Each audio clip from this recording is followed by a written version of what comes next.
Chester on a cold November morning and the start of the Lombard RAC Rally, the final round of the 1984 World Rally Championship.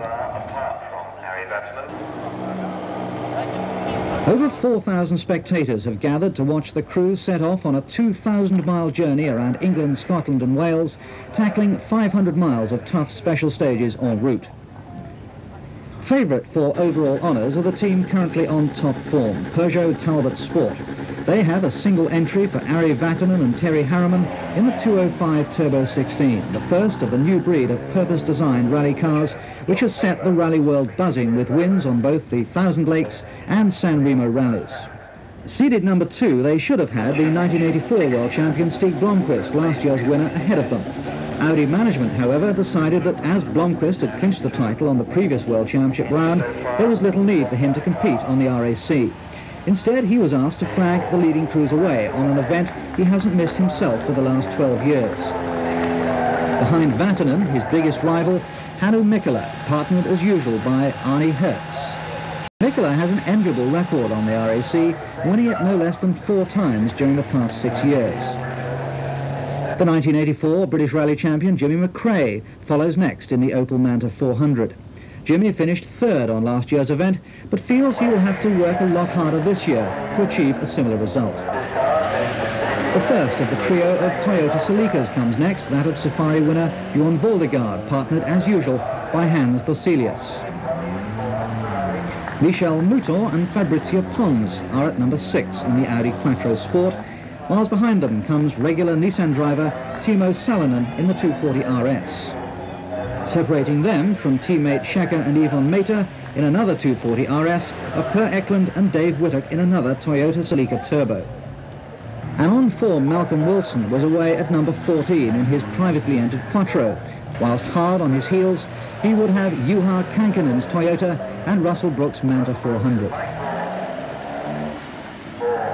Leading Group A contenders were Tony Pond and Rob Arthur in the Rover Vitesse, in which they finished 3rd on the recent Manx International Rally. Chief opposition would come from the VW Golf of last year's Group A winner, Kalle Grundle, and from the Audi 80 Quattro of Mikael Eriksson. The first day of the RAC Rally has traditionally become one of a tour of spectator stages, mainly over tarmac roads in the grounds of stately homes and safari parks. The first on offer this year was the Toyota-sponsored Knowsley Safari Park stage near Liverpool. Most drivers treat these Mickey Mouse stages with caution, as they form a very small part of the competitive route, just 23 miles out of 550. Ari Vatanen had set fastest time, pursued by a gaggle of two-wheel drive cars. Mikkola had his share of misfortune with a misting windscreen, which obscured his view, causing him to clip a log and damage a rear wheel. The biggest drama was reserved for Tony Pond, who slid off into the trees, and although struggling through to the stage finish, was to go no further.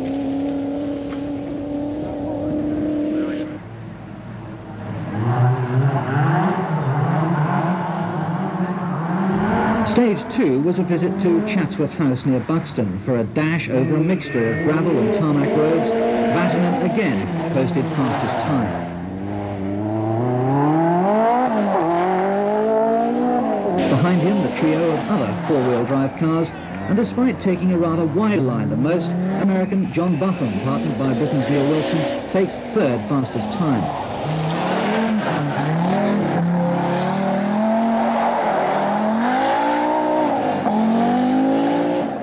Leading the conventional cars on this occasion, Timo Salonen's Nissan 240 RS. One or two crews, however, found that perhaps racing rubber on mud isn't the right combination, and getting round this particular bend proved harder than they anticipated.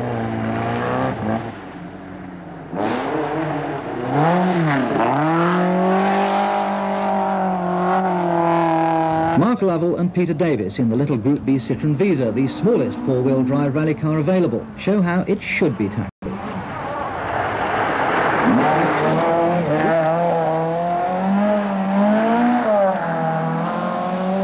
British ladies crew Louise Aitken-Walker and Ellen Morgan have not got off to a good start. A head gasket change after stage 1 and subsequent engine problems meant they joined the list of early retirements. The rally moves south to Donington Park Racing Circuit, where once again the Peugeot 205 Turbo sets fastest time. Michel Mouton hauls the Quattro Sport round in second place, 2 seconds ahead of teammate Nicola.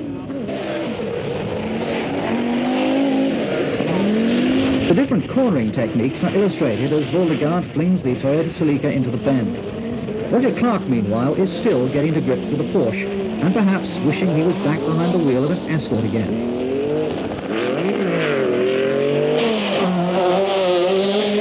Swedish junior team member Stig Andervang throws his Escort around in fine style, bringing memories back of Roger Albert Clark of a few years ago.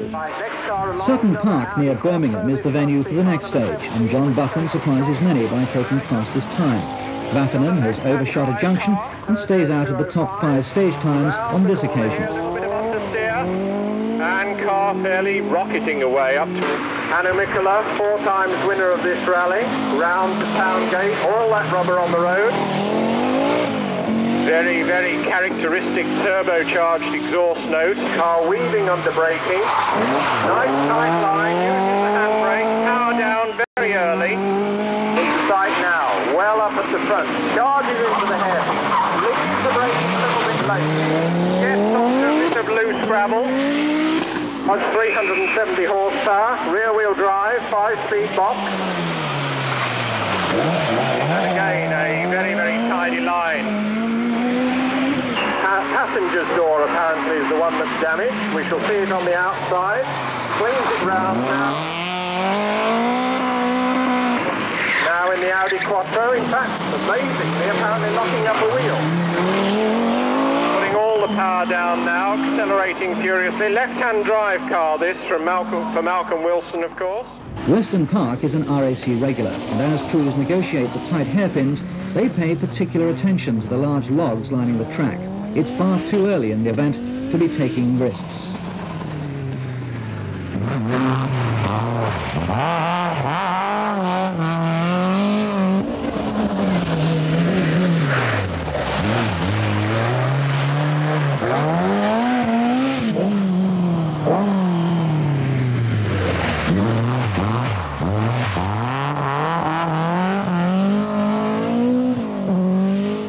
As the sun rapidly drops in the chill November afternoon, crews thread their way through the narrow tracks of the Trenton Garden stage near Stoke-on-Trent. A water splash and the pop of flashbulbs creates beautiful effects as the cars roar through the woods en route to another tarmac stage around the Oulton Park racing circuit before an overnight halt comes into Chester.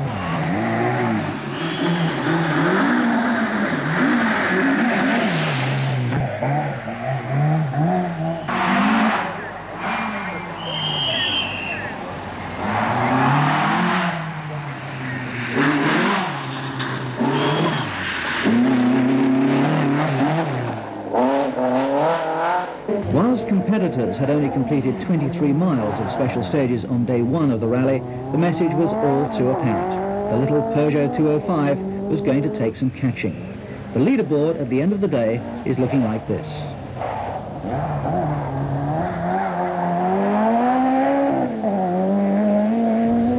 After leaving the Chester restart at 5 a.m, crews tackled the Drysdale Forest Complex in the Lake District in the early dawn. This 17-mile stage is quite rough in parts and ideally suited to the 4-wheel drive brigade. Despite this, both Michel Mouton and Malcolm Wilson have problems. Mouton is to need a new gearbox after the stage, and Wilson a new clutch. Of the Toyota trio, Kankinen has the problems. A puncture 6 miles into the stage cost him 2 minutes and a drop to 20th place. Timo Salonen is pushing his Nissan along a lot better now he's into the forest, as is teammate Shaka Mato, whilst the youngest member of the Nissan team, Guy Llewellyn, recently crowned as British national champion, is also putting in a respectable performance. Opel Manta teammates Russell Brooks and Jimmy McRae are swapping seconds with one another in their annual battle to see who is top GM driver. Another Opel driver putting in a worthwhile performance lying in the mid-teens is Phil Collins, despite losing his boot lid on a log pile earlier in the stage. Citroën Viva driver Francois Chose comes through with 2 punctures, Drysdale being very unforgiving on tyres. No problems for John Hockland in the surprising Skoda, who is aiming for Skoda's 12th consecutive class win on the RAC. Mazda are another Japanese marque well represented. Two Group B RX-7s for Philip Bomberg and Ingvar Carlsen. Whilst not likely to challenge the leaders, they looked and sounded impressive. Attractive Volvo driver Suzanne Kotolinski received some frantic roadside service from her chase car just off Rally route after overheating problems forced her to stop. She is eventually able to continue, but sadly retires after Kielder with similar problems. A time control at Carlisle Castle, which was a very quick straight in and out affair, preceded a trip north of the border to a group of stages in the lowlands of Scotland.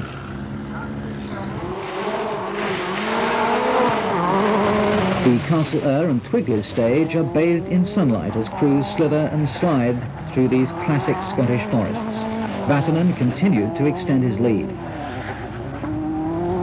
Behind him, Mikkola is chasing hard, and with Voldegaard out on the previous stage with a dropped valve, the two Quattros of Mouton and Boffin are fighting for third place. Everyone was amazed that Buffin's car was still without any bent panels.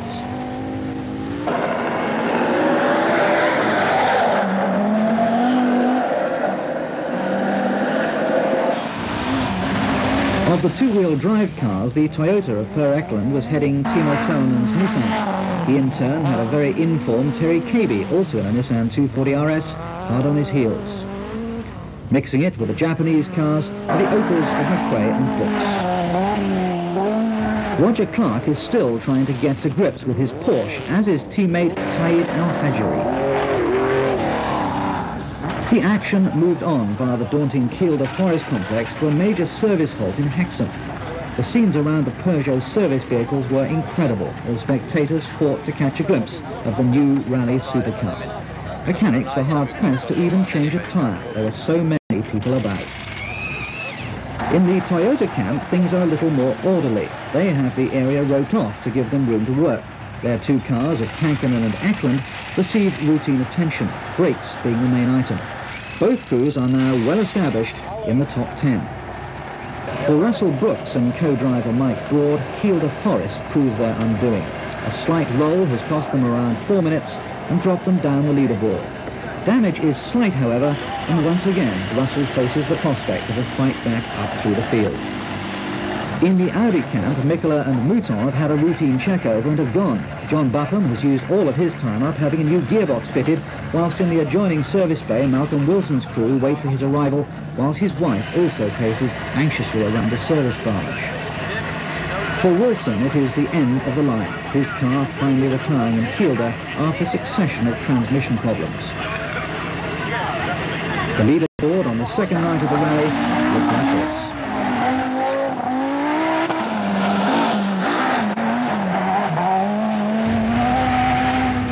A bitterly cold morning in Langdale Forest in the huge North Yorkshire Forest complex near Pickering.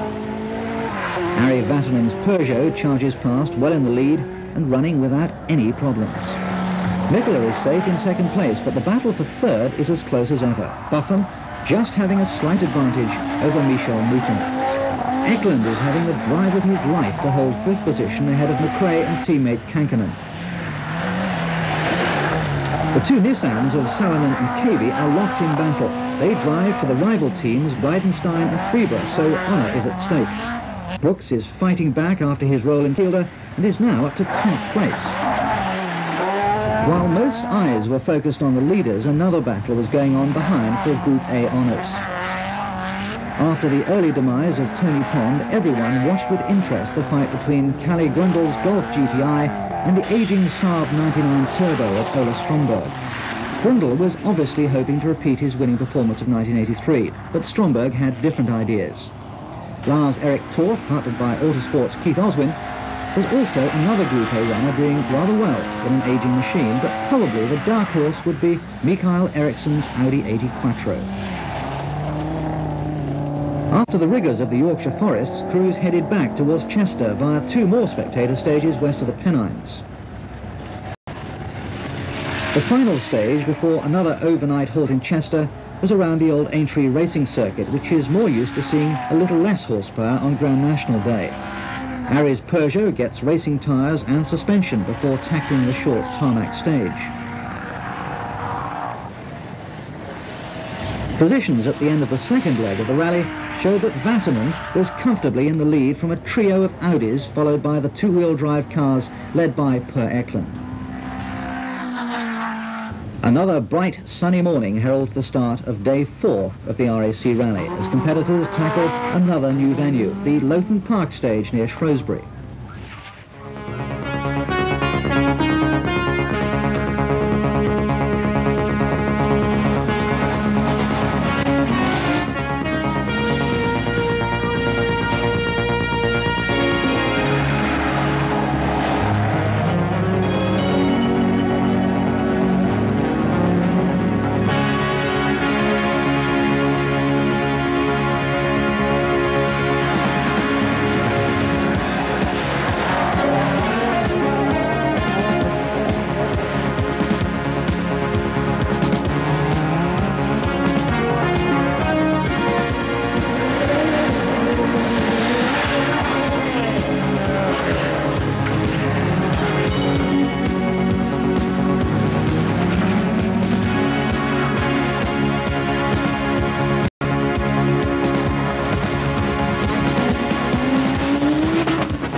At a service halt after the stage, we asked some of the drivers how things are going.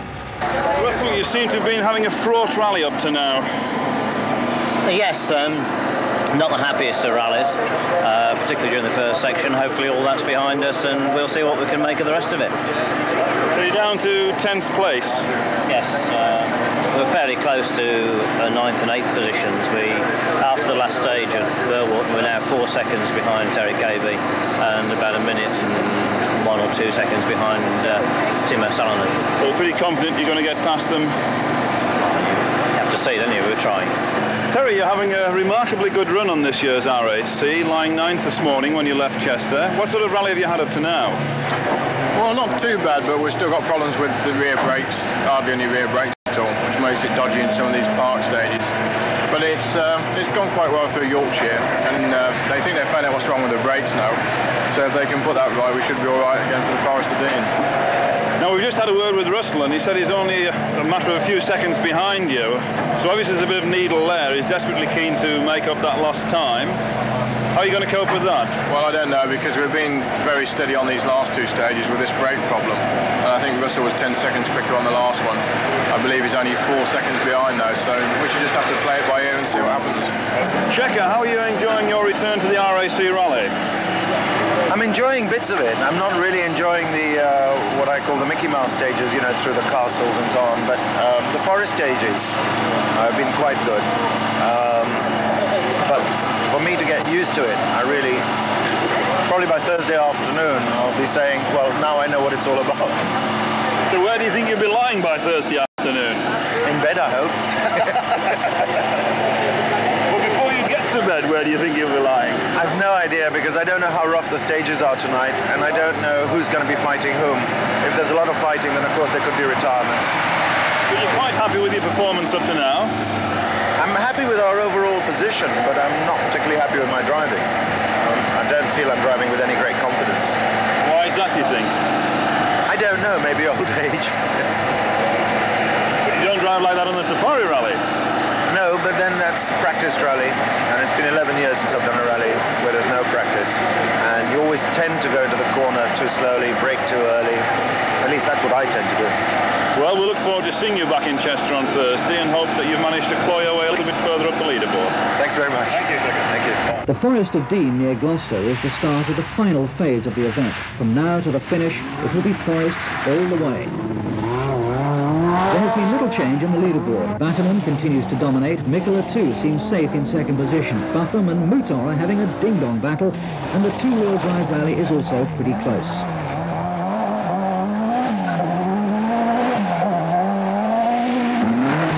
Salonen is surprised by the unexpected challenge from Terry Cabey, who is soon to be passed by Russell Brooks.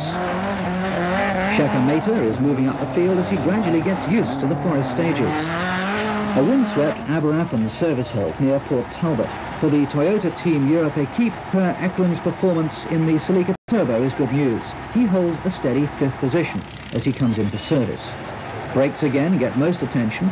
Driving on the limit, they get more punishment on a couple of special stages than a normal motorist gives his car in 12 months. Whilst the team are in high spirits over Per's performance, their hopes of another good run from teammate Kankkunen are soon dashed when he crashes on stage 39. A fifth-gear crash put the Toyota well off into the trees and Juha Kankkunen in hospital for treatment to a badly ripped neck, but co-driver Fred Gallagher was uninjured. Breckfar Forest in mid-Wales at 2:30 in the morning, and thousands of spectators line the forest tracks to get a glimpse of the cars caught in the glare of popping flashbulbs. First car through is Mikkola, who is now into the lead after Vatanen has rolled, losing 4 minutes.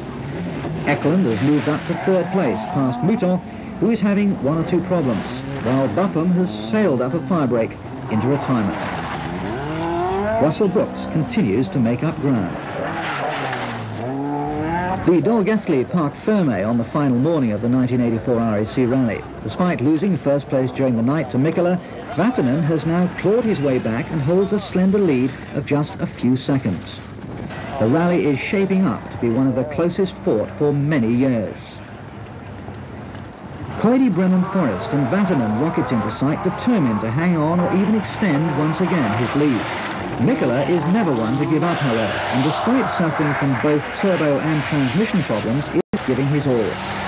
Per Eklund in the sole surviving Toyota holds a splendid 3rd place ahead of Michel Mouton. Russell Brooks has made it up to 5th position after a superb drive through the night. Not so fortunate though, teammate McRae, who went off in South Wales and dropped right back. Salonen, who has only recently recovered from a serious back operation, is doing extremely well, to be just behind Brooks. Teammate Cabey is shortly to retire after a very promising run, which saw him dicing with Salonen for most of the event. Schecker and Yvonne Meta have proved as consistent as ever, gradually moving into the top 10 to hold 8th position. Bertie Fisher from Northern Ireland has also had a steady run, despite being more used to the tarmac stages of his native homeland than the forests of Wales. Also moving through the field, Mikael Eriksson in the Group A Audi 80 Quattro. During the night, both Brundle and Stromberg have retired, and he is now comfortably leader of Group A.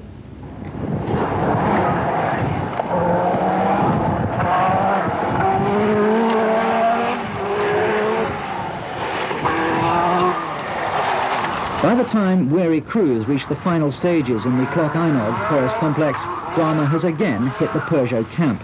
Vatanen has broken a drive shaft, forcing him to run for 2 stages with only 3-wheel drive. Mikkola was now ahead. Over the final Cloc Einog stages, however, Vatanen, driving like a man possessed, squeezed past his rival once again to take the lead. In 3rd place, Per Eklund and Dave Whittock in the Toyota Celica Turbo, a first-class performance which rounds off a tremendous season in which they won the British Group A Championship, also for Toyota. 4th overall, despite a car which sounds far from healthy, Michel Mouton and Fabrizio Pons. They will be seen in the British Open Championship in 1985 and will bring a touch of real glamour to our home series. 5th, after his usual drive back up through the field, Russell Brooks, partnered by Mike Broad. They're once again top British crew, but feel they could have been higher, but for their off in Kielder. Timo Salonen and Seppo Hai-Jan bring their Nissan 240 RS into 6th position. Next year, Timo will be driving for Peugeot, so we can expect to see him further up the leaderboard. 7th, a disappointed Jimmy McRae and Mike Nicholson, who, like Brooks, had a time-consuming off on the last night, which left the car totally unmarked, but the crew utterly dispirited. Schecker and Yvonne Mater enjoyed a good run on an event far removed from what they're used to in their native Kenya. Bertie Fisher and Austin Fraser brought the third Opel 9400 into 9th place. A good run by Bertie, who is no gravel stage expert. Rounding off the top 10 and winning the prestigious Group A award, Mikael Eriksson in the Audi 80 Quattro. Just failing to make the top 10, but nevertheless worthy of mention, Roger Clark and Ian Grimvod bringing their Porsche 911 into 11th place. And so to the finish in the courtyard of Chester Castle. The huge crowd, not least the Finnish contingent, thrilled that Ari Vatanen and Terry Harriman, who had for so long dominated the rally, finally made it into first place after their last lap dramas. Their winning margin a scant 41 seconds. One can never discount Hannu Mikkola, who must now be acknowledged as the master of the RAC Rally, after 4 first places and 3 seconds in the last 7 years. Per Eklund and Dave Whittock enjoy the applause of the crowd after a memorable run in the Toyota. The Lombard RAC Rally is always a fitting climax to the World Rally Championship season. The 1984 rally was a classic.